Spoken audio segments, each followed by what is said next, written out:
പുരുഷന്മാര് പൊതുവെ ഒന്നും പറയൂല, ഒന്നും ഷെയർ ചെയ്യൂല. അവർക്ക് സുഹൃത്തുക്കൾ പോലും സങ്കടങ്ങൾ ഷെയർ ചെയ്യാനുള്ളതല്ല അല്ലേ? സ്ത്രീകൾക്ക് പൊതുവെ സുഹൃത്തുക്കൾ എന്ന് പറഞ്ഞാൽ അവരുടെ സങ്കടങ്ങൾ ഷെയർ ചെയ്യാനുള്ളതാണ്. പുരുഷന്മാർക്ക് അവരുടെ സങ്കടങ്ങൾ മറക്കാനുള്ളതാണ്. അവിടെ സങ്കടമൊന്നും അങ്ങനെ പറയൂല. ചങ്ങാതിമാരെന്തിനാ ആണുങ്ങൾക്ക് അവരുടെ സങ്കടങ്ങൾ മറക്കാനുള്ളതാണ്. പിന്നെ അവിടെ സങ്കടം പറയൊന്നുമില്ലല്ലോ. അതാരോടും പറയാതെ വിങ്ങി വിങ്ങി നിൽക്കുന്ന മനുഷ്യന്മാരാ.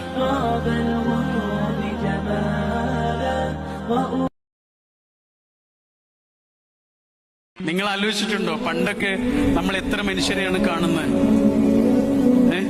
ഇപ്പൊ ഒരു ദമ്പതികളായി ജീവിക്കുന്ന ആളുകള് എത്ര ദമ്പതികളെ അവരുടെ ജീവിതത്തിൽ കാണുന്നുണ്ടാവും?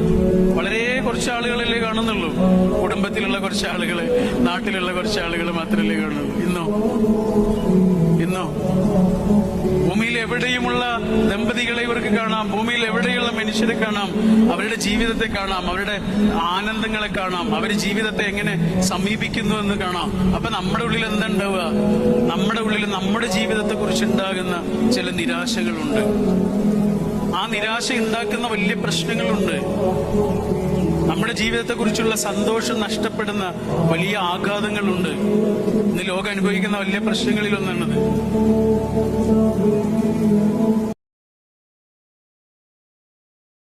എനിക്ക് ഇന്ന് ആഗസ്റ്റ് 15-ന് 42 വയസ്സായി. ഇത്രേ ആളുകളുടെ ഇടയിൽ വെച്ചിട്ട് നിങ്ങൾ എന്നെ അപമാനിച്ചു നോക്കൂ. ആ അപമാനത്തിന്റെ മുറിവിൽ നിന്ന് പുറത്തു കിടക്കാൻ എനിക്ക് കുറച്ച് സമയം മതി. എന്നാൽ 4 വയസ്സുള്ളൊരു കുഞ്ഞിനെ നിങ്ങൾ അപമാനിച്ചു നോക്കൂ. 42 വയസ്സായാലും ആ മുറിവ് അങ്ങനെ കിടക്കും.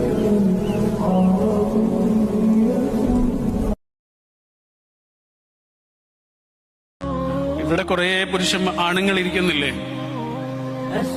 ഇവിടെ ഇരിക്കുന്ന കുറെ ആണുങ്ങളില്ലേ? നിങ്ങൾ അവരോടൊക്കെ ചെന്നിട്ട് വെറുതെ ഒന്ന് ചോദിച്ചു നോക്കൂ, നിങ്ങളുടെ ഇപ്പത്തെ സങ്കടം എന്താണ്? ഇപ്പൊ അനുഭവിക്കുന്ന ഒരു പ്രതിസന്ധി ഉണ്ടാവും ഉള്ളില്, അതെന്താണ് എന്ന്. ഇപ്പൊ പരിഹരിക്കേണ്ട ഒരു പ്രശ്നം ഉണ്ടാവും ഉള്ളില്, അതെന്താണ് എന്ന് ചോദിച്ചു നോക്കൂ. മിക്കവാറും അത് അവരുടേതായിരിക്കുകയില്ല. ആ പ്രശ്നം അനിയത്തിയുടെ ഭർത്താവിൻ്റെതായിരിക്കും, അമ്മായിയുടെ കുട്ടിയുടേതായിരിക്കും, അളിയന്റേതായിരിക്കും, അനിയന്റേതായിരിക്കും, ജ്യേഷ്ഠന്റെ മോന്റേതോ മോളുടേതോ ആയിരിക്കും. ഇങ്ങനെ വേറെ ആർക്കൊക്കെയോ വേണ്ടി ഇങ്ങനെ സ്വയം ഉരുകുന്ന മനുഷ്യർക്ക് നമ്മൾ പറയുന്ന പേരാണ്.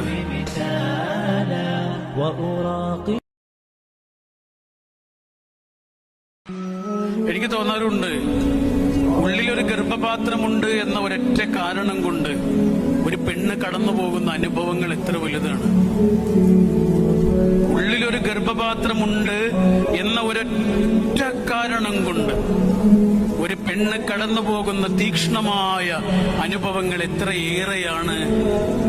ഒരു 12 വയസ്സോ 13 വയസ്സോ മുതൽ മെനോപ്പസിന്റെ നിമിഷം വരെ അവൾ കടന്നു പോകുന്ന അനേകം അനുഭവങ്ങൾ, ഉള്ളിലെ തീക്ഷ്ണമായ സംഘർഷങ്ങൾ, സഹിക്കാനാവാത്ത സംഘർഷങ്ങൾ, മൂഡ് സ്വിങ്ങുകൾ, പെരുമാറ്റത്തിലും സ്വഭാവത്തിലും അവളുടെ ഓരോ ഡീലിങ്സിലും അവൾ ഇങ്ങനെ പ്രകടമാക്കുന്ന അനേകം കാര്യങ്ങൾ കുറച്ചു മാത്രം നമ്മൾ കാണുന്നു.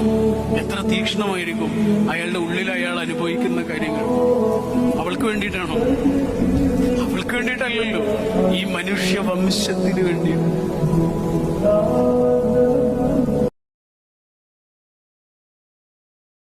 അതാ ബാലാമണി അമ്മയുടെ ഒരു കവിതയുണ്ട്, വല്ലാത്തൊരു വരിയ.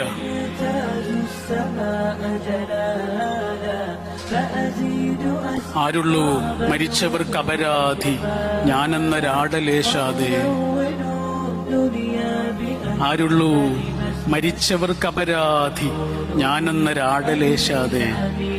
മരിച്ചവരെ കുറിച്ച് ആലോചിച്ച് സങ്കടപ്പെടാത്ത ആരാണുള്ളത്? ഇത്ര വേഗം മരിക്കുമെന്നറിഞ്ഞിരുന്നെങ്കിൽ കുറച്ചുകൂടെ സ്നേഹിക്കാമായിരുന്നു. അവൾ ഇത്ര വേഗം പോകുമെന്നറിഞ്ഞിരുന്നെങ്കിൽ കുറച്ചുകൂടെ ശ്രദ്ധിക്കാമായിരുന്നു. അയാൾ ഇത്ര വേഗം പോകുമെന്നറിഞ്ഞിരുന്നെങ്കിൽ കുറച്ചുകൂടെ ശ്രദ്ധിക്കാമായിരുന്നു. എന്നാലോചിച്ച് സങ്കടപ്പെടാത്ത ആരാണുള്ളത്?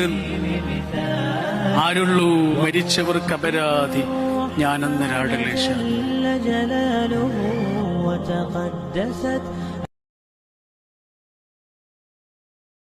നാട്ടിലേക്ക് വരുമ്പോ നല്ല വസ്ത്രമായിരിക്കും, നല്ല അത്തറൊക്കെ പൂശിയിട്ടുള്ള ഒരു വരവായിരിക്കും. നാട്ടിൽ നിന്ന് തിരിച്ചു പോരുമ്പോഴോ അപ്പോഴും നല്ല വസ്ത്രം തന്നെ ആയിരിക്കും. പക്ഷെ ഇവിടെ എത്തുമ്പോഴോ വിയർത്ത് കുളിച്ചു നിൽക്കുന്ന ആ അച്ഛനെ മക്കൾ കണ്ടിട്ടുണ്ടാവില്ല. ആരെയൊക്കെയോ പേടിക്കേണ്ടി വരുന്ന, ഓരോ മാസത്തിന്റെയും അവസാനം ആർക്കൊക്കെയോ കണക്ക് പറഞ്ഞു കൊടുക്കേണ്ടി വരുന്ന, ഓരോ കണക്കും പൂർത്തീകരിക്കാൻ വേണ്ടി ഓടി അലയുന്ന, വിയർത്ത് കുളിക്കുന്ന, അങ്ങനെ ക്ഷീണിതനാകുന്ന അച്ഛനെ ആ മക്കൾ കണ്ടിട്ടുണ്ടാവില്ല. പറയാതെ പോകുന്ന ആ ദുഃഖങ്ങളെ ഇങ്ങനെ അടുത്ത് നിന്ന് കേൾക്കാൻ കഴിയുന്നത്ര കരുണ ജീവിതത്തിലെ 800 കോടി മനുഷ്യരുടെ കൂട്ടത്തിൽ നിന്ന് നമ്മുടെ ജീവിതത്തിലേക്ക് വന്ന ഒരാൾക്കെങ്കിലും അതിന് കഴിയണ്ടേ? അല്ലേ? അതിനാണ് പ്രിയപ്പെട്ട മനുഷ്യൻ.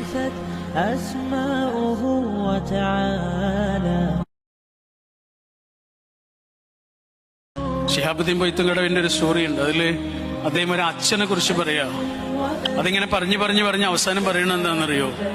ഭൂമിയിലെ ഏറ്റവും അരക്ഷിതനായ മനുഷ്യനാണ് പുരുഷൻ. പുരുഷൻ എന്ന് പറഞ്ഞാൽ ഭൂമിയിലെ ഏറ്റവും അരക്ഷിതനായ മനുഷ്യനാണ്.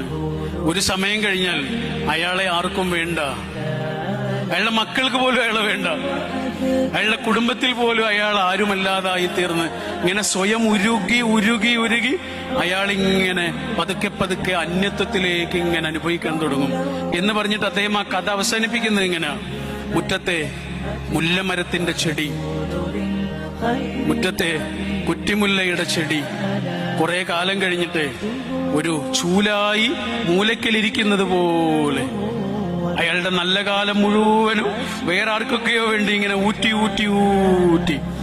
പതുക്കെ ഒരു ചൂലായി ഇങ്ങനെ തിരസ്കരിക്കപ്പെടുന്നത് പോലെയുള്ള ഭൂമിയിലെ ഏറ്റവും അരക്ഷിതനായ മനുഷ്യനാണ് പുരുഷൻ.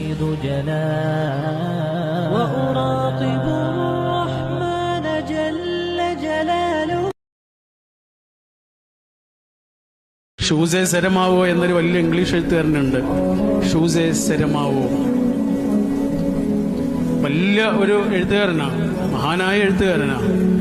അദ്ദേഹത്തിന്റെ ജീവിതാനുഭവങ്ങൾ എഴുതിയ ഒരു പുസ്തകമുണ്ട്, ഒരു ചെറിയ പുസ്തകം. ആ പുസ്തകത്തിൽ അദ്ദേഹത്തിന്റെ ഒരു കുട്ടിക്കാലത്തെ അനുഭവം പറയുന്നുണ്ട്. കുട്ടിയായിരുന്ന സമയത്ത് 7 വയസ്സൊക്കെ ഉള്ള സമയത്താണ് അദ്ദേഹത്തിന്റെ ഏറ്റവും വലിയ ആഗ്രഹം ഒരു കുതിരപ്പുറത്ത് കയറണമെന്നായിരുന്നു. അങ്ങനെ കുതിര സ്വന്തമായി ഉള്ള ഒരാളുടെ അടുത്ത് ചെന്നിട്ട് ആ കുട്ടി ചോദിച്ചു, നിങ്ങളുടെ കുതിരപ്പുറത്ത് ഞാനൊന്ന് കയറട്ടെ എന്ന്. അവന്റെ കൂടെ കുറച്ച് ചങ്ങാതിമാരുണ്ട്. അയാളുടെ കുതിരയുടെ പുറത്ത് കയറാൻ സമ്മതിച്ചില്ല എന്ന് മാത്രമല്ല, ആ കുട്ടിയെ അപമാനിച്ചു വിട്ടു. അത്രയും കുട്ടികളുടെ ഇടയിൽ വെച്ചിട്ട് ഈ കുട്ടിയെ അപമാനിച്ചു. 70ാമത്തെ വയസ്സിൽ ആ മനുഷ്യൻ എഴുതുന്നത് എന്താണെന്നറിയോ?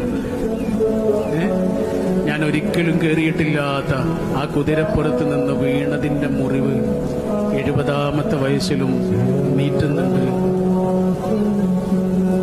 ഒരിക്കലും ഞാൻ കയറിയിട്ടില്ല ആ കുതിരയുടെ പുറത്ത്, പക്ഷെ ഞാനന്ന് വീണു. അതിന്റെ മുറിവ് എന്റെ ഉള്ളിൽ ഇപ്പോഴും ഉണ്ട്.